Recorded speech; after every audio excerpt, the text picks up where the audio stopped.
The arrogant empire, the crystal spires of Zephyros Prime, pierced the purple sky like frozen lightning, each one a testament to the technological might that had dominated the galaxy for over a millennium. Within the highest tower, the Zephyrian Dominion's High Council convened in their Chamber of Mirrors, where holographic displays showed the Empire's vast territories, stretching across 47 star systems. Emperor Vexthal, his scaled hide gleaming with ceremonial oils, gazed upon the galactic map with the satisfaction of absolute power. The Zephyrians had built their empire through a combination of advanced technology and ruthless expansion. Their quantum phase weaponry could shatter planets, their stellar manipulation technology could move entire star systems, and their psionic abilities allowed them to control the minds of lesser species. For 1,000 years, no civilization had dared to challenge their supremacy. "My Emperor," announced General Crixtor, his 4 arms manipulating the holographic interface with practiced ease, "we have received another transmission from the species calling themselves humans from the planet they name Earth." A ripple of amusement passed through the assembled council members. The Zephyrians found these humans endlessly entertaining in their naivety. Earth sat on the outer rim of the galaxy, a small blue world that had only recently achieved faster-than-light travel. The humans had been sending diplomatic messages for 3 years now, seeking recognition from the Galactic Senate and requesting membership in the interstellar community. "Show us their latest plea," Vexthal commanded, his voice carrying the authority of eons. The hologram shifted to display a human diplomat, a middle-aged woman with graying hair and determined eyes. Her name was Ambassador Sarah Chen, though the Zephyrians rarely bothered to remember the names of inferior beings. "Honored members of the Zephyrian Dominion," the recorded message began, "humanity extends its hand in friendship once again. We bring gifts of art, music, and scientific knowledge. Our species may be young, but we have much to offer the galactic community. We have developed unique approaches to quantum mechanics and dimensional theory that might interest your scholars." The council erupted in laughter. High Chancellor Yexmora, whose telepathic abilities were among the strongest in the Empire, projected waves of condescending amusement. "Dimensional theory. These primitive mammals think they understand the fundamental forces of the universe. Their mathematics are crude," added Science Director Nick Spell. "I've reviewed their transmissions. They still use chemical rockets for most of their space travel. Their fastest ships barely achieve 1/10 light speed. They are infants playing with toys they do not comprehend." Emperor Vexthal raised a clawed hand for silence. "And yet, these infants persist. This is how many attempts at contact?" 47, my Emperor, General Crixtor replied. "They seem incapable of understanding that their communications are unwelcome." The Emperor's eyes, each one the size of a human fist, narrowed thoughtfully. The Zephyrians had encountered thousands of species during their expansion.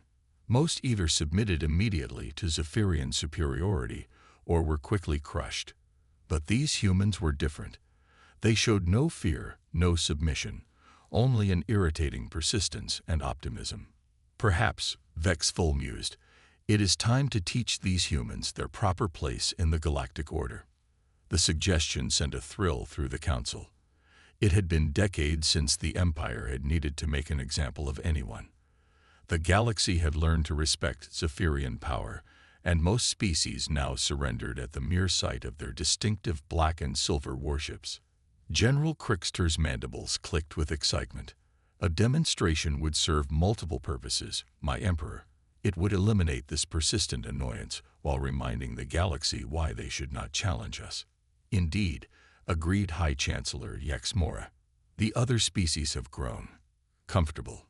Some have even begun to whisper about forming their own alliances. A swift, decisive action against these humans would restore proper order." Emperor Vexthal stood, his massive form casting shadows across the chamber. At 12 feet tall and possessing natural armor plating, he was an imposing figure even among his own kind. "Very well. General Crixtor, prepare the 7th Fleet. We shall visit this Earth and provide these humans with the education they so desperately need. The general's four arms moved in a complex salute. How large a force shall we deploy, my emperor? Large enough to ensure there are survivors to spread word of what happens when one challenges the Dominion, Vexthul replied. But not so large as to make it seem we consider these humans an actual threat. 500 ships should suffice. As news of the impending campaign spread through the empire, citizens celebrated. The entertainment networks began preparing coverage of what they advertised as the Great Teaching. Betting pools opened on how long the humans would last. Most estimates ranged from 6 hours to 3 days, with the majority favoring the shorter time frame. Meanwhile, on Earth, humanity continued its preparations for a different kind of future. In laboratories buried beneath the Swiss Alps, scientists worked around the clock on projects that would have seemed impossible to earlier generations.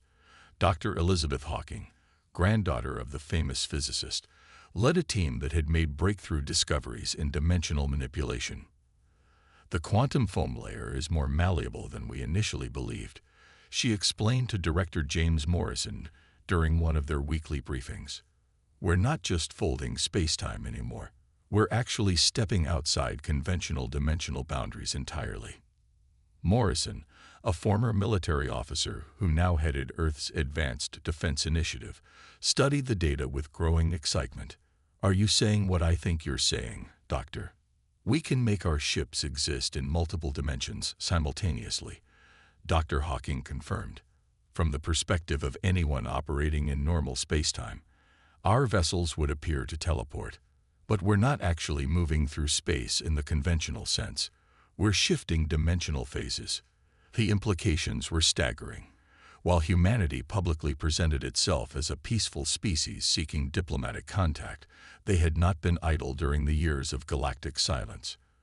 Earth's scientists had taken a different path than most civilizations, focusing on theoretical physics rather than brute force technology. As the Zephyrian Seventh Fleet began its journey toward Earth, humanity received intelligence about the approaching threat. Ambassador Chen stood before the Global Defense Council, her expression grim but determined. The Zephyrians are coming in force, she reported. Our deep space monitoring stations detect 500 vessels, including several dreadnought-class ships. Their weapons are capable of glassing entire continents. President Martins of the United Earth Government leaned forward. Do we surrender? Attempt to negotiate? No, Director Morrison interjected. It's time to show them what humanity has learned during our years of isolation. The Zephyrian fleet dropped out of hyperspace at the edge of Earth's solar system with the confidence of absolute predators. Admiral Zixtar, commanding from the flagship Dominator's Will, surveyed the primitive system with disdain. The third planet from the star was indeed inhabited, its surface showing signs of industrial development, but nothing that would challenge Zephyrian supremacy. Deploy in standard intimidation formation, the Admiral ordered. Let them see the full might of the Dominion before we begin the demonstration. The 500 ships arranged themselves in a perfect sphere around Earth, their weapons charging with ominous light. Each vessel was a masterpiece of destructive capability, armed with plasma cannons that could melt mountains and quantum disruptors that could unravel molecular bonds. Open a communication channel to the planet, Admiral Zixtar commanded. Let us give these humans one final chance to surrender with dignity. The message that went out across all of Earth's communication networks was both magnanimous and terrifying. Admiral Zixtar's image appeared on screens worldwide, his alien features radiating controlled power. People of Earth, he began, his voice translated into hundreds of human languages simultaneously. You have persistently sought contact with your superiors. Today, your wish is granted. I am Admiral Zixtar of the Zephyrian Dominion. You will surrender unconditionally and accept your place as subjects of the Empire. You have one of your hours to comply. Failure to do so will result in the complete destruction of your civilization. The response from Earth was not what the Admiral expected. The impossible response. Instead of panic, surrender, or desperate pleas for mercy, Humanity's response came in the form of a single transmission from an elderly woman sitting in what appeared to be a simple office. Admiral Zixtar recognized her as the diplomat who had sent so many messages over the years. "Admiral Zixtar," Ambassador Chen said calmly, "humanity appreciates your directness. However, we must respectfully decline your generous offer of subjugation. You see, we've been preparing for this conversation for quite some time." The Admiral's scaled features twisted with amusement. "Preparing? You primitive mammals think you can resist the might of the Dominion." "Not resist," Chen replied with a slight smile. "Educate. You've made the same mistake that many bullies throughout history have made. You've confused silence with weakness, and patience with fear." Before Admiral Zixtar could respond, his tactical officer's voice cut through the bridge's controlled atmosphere. "Admiral, we're detecting anomalous readings. Something is wrong with our sensor arrays." The main display flickered, showing space around Earth as it had been moments before. But now, strange distortions appeared throughout the system. Space itself seemed to ripple and bend, as if reality was being stirred like liquid. "What is this?" the Admiral demanded. His answer came in the form of ships materializing out of nowhere. Not dozens, not hundreds, but thousands of human vessels simply phased into existence around the Zephyrian fleet. They appeared simultaneously in perfect formation, as if they had been waiting in some invisible dimension for exactly this moment. The human ships were unlike anything in the Zephyrian database. Sleek and organic-looking, they seemed to bend light around themselves, creating halos of distorted space-time. Most disturbing of all, they appeared to exist in multiple locations simultaneously, creating a dizzying effect that strained even advanced Zephyrian sensors. "Impossible," breathed Science Officer Nick Starr from her station. "These readings suggest the human ships are existing in at least 7 different dimensional phases simultaneously. The energy requirements alone should be beyond any civilization's capability." Admiral Zixtar's confidence began to waver, but his training held firm. Numbers mean nothing without firepower. All ships, open fire, destroy these illusions. The Zephyrian fleet unleashed devastation that could have shattered moons. Plasma beams, quantum disruptors, and molecular destabilizers filled the space around Earth with deadly energy. The display of firepower was so intense that several of Earth's outer satellites were destroyed merely by proximity to the weapon's discharge. But when the energy storm cleared, every human ship remained intact and undamaged. "Direct hits on multiple targets," reported the tactical officer, his voice strained with disbelief. "No damage detected." "Admiral, it's as if our weapons passed right through them." The human fleet's response was swift and surgical. Ships that had seemed like phantoms suddenly became devastatingly real. Weapons unlike anything in Zephyrian experience reached out across space, not as energy beams or projectiles, but as direct alterations to reality itself. Zephyrian vessels simply changed. Their weapon systems didn't explode or malfunction. They ceased to exist. Their shields didn't fail. They were edited out of local spacetime. Entire sections of ships found themselves displaced into alternate dimensions, leaving behind structures that should have been impossible but somehow held together.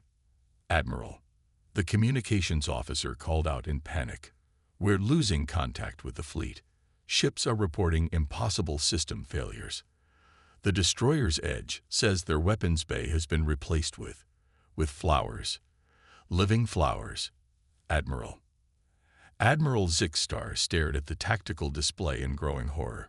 His magnificent fleet, the pride of the Dominion, was being systematically neutralized by an enemy that shouldn't exist. The humans weren't just fighting back. They were rewriting the rules of combat itself. A new voice filled the bridge, speaking perfect Zephyrian, with an accent that suggested deep linguistic study. "Admiral Zixtar, this is Captain Elena Vasquez of the Earth Defense Force. I believe you wanted to have a conversation about superiority." On the main screen, a human face appeared. Captain Vasquez was younger than Ambassador Chen, with dark hair pulled back in a military fashion and eyes that held depths of knowledge that seemed impossible for such a young species. How was all Admiral Zixtar could manage. How did we develop dimensional phase technology? Captain Vasquez asked. The same way humans develop everything, Admiral. We asked questions, we experimented, we failed, and we tried again. While your empire conquered through force, we conquered physics itself. Around the Zephyrian fleet, the human ships began a demonstration that would be remembered throughout galactic history. They didn't just teleport, they existed in multiple dimensions simultaneously, allowing them to attack from angles that simply didn't exist in normal space. They reached into the Zephyrian ships and selectively disabled systems without damaging the crews. Your quantum phase weaponry operates by disrupting molecular bonds, Captain Vasquez explained as if giving a lecture. But what happens when the target exists in 7 dimensions simultaneously? Your weapons can only affect the dimensional phase they're calibrated for. The Admiral watched in fascination and terror as his ship's main cannon was carefully disassembled by invisible forces and reconstructed as an elaborate sculpture depicting humanity's first steps into space. Your psionic abilities work by manipulating electromagnetic fields in organic brains, the captain continued. But our crews are protected by quantum uncertainty fields. You can't control what you can't definitively locate. The Zephyrian fleet, once the terror of the galaxy, found itself completely helpless against an enemy that had transcended conventional warfare. But the humans showed mercy that the Zephyrians would never have extended. Instead of destroying the fleet, they began carefully transporting Zephyrian crews to specially prepared dimensional pockets where they would be safe but contained. This is impossible. Admiral Zixtar whispered. You were primitive. We watched your development. Your technology was centuries behind ours. You watched our public technology, Captain Vasquez corrected. You saw what we wanted you to see. Did you really think a species that had survived nuclear weapons, climate change, and global pandemics would face the galaxy unprepared? The truth began to dawn on the Admiral. Humanity's diplomatic overtures hadn't been the naive attempts of a primitive species seeking approval. They had been intelligence-gathering operations, learning about galactic powers while hiding their own capabilities. For 3 years, your empire ignored our communications, Captain Vasquez continued. We used that time to study your technology, your tactics, your psychology. We learned about your arrogance, your assumption of superiority, and we prepared accordingly. Emperor Vexthal's voice suddenly filled the communication channel, transmitted from Zephyros Prime. Admiral Zixtar, report your status immediately. The Admiral looked around his bridge, where his crew sat in stunned silence, their weapons replaced with earth flowers and their control systems gently disabled by forces beyond their understanding. My Emperor, he said slowly, we have encountered a situation beyond our parameters. Captain Vasquez's image split the screen with the Emperor's. Your Majesty, she said with formal politeness, humanity would like to discuss the terms of your fleet's safe return. Emperor Vexthal's massive form trembled with rage and confusion. Terms. You dare negotiate with the Dominion. We dare to exist, Captain Vasquez replied simply. Your Admiral brought 500 ships to destroy our homeworld because we had the audacity to seek peaceful contact. That seems like a significant overreaction. The aftermath of the encounter sent shockwaves throughout the galaxy. News of the Zephyrian fleet's defeat spread through every spacefaring civilization, carried by traders, diplomats, and refugees. The story grew with each telling. A young species had not only survived contact with the Dominion, but had completely outmatched their most advanced technology. Within months, humanity found itself flooded with diplomatic requests. Species that had previously feared to challenge Zephyrian dominance suddenly saw new possibilities. Ambassador Chen, once ignored and mocked, became one of the most sought-after figures in galactic politics. The Zephyrian Empire, meanwhile, faced its first crisis of confidence in a millennium. Emperor Vexthul was forced to acknowledge that perhaps the galaxy contained mysteries his people had not yet unraveled. At the peace negotiations held on a neutral space station, Admiral Zixstar found himself face to face with Captain Vasquez in person. The human was smaller than he had expected, but her presence filled the room with quiet authority. "Your dimensional technology," he said finally. "How long have you possessed it?" Captain Vasquez smiled. "We made the breakthrough about 6 months after your empire first ignored our diplomatic messages. Funny how motivation works." The galaxy would never be the same. Humanity had shown that power came not from conquest, but from innovation. Not from fear, but from the courage to reach beyond what seemed possible. And throughout the cosmos, young civilizations that had been cowering in the shadows began to ask themselves a dangerous question. If the humans could challenge the unchallengeable, what might they themselves be capable of? The Zephyrian Dominion's 1,000-year reign had ended not with a bang, but with the quiet sound of assumptions being shattered. And humanity, once dismissed as primitive, took their place among the stars not as conquerors, but as the species that had dared to prove that the impossible was just another word for untried.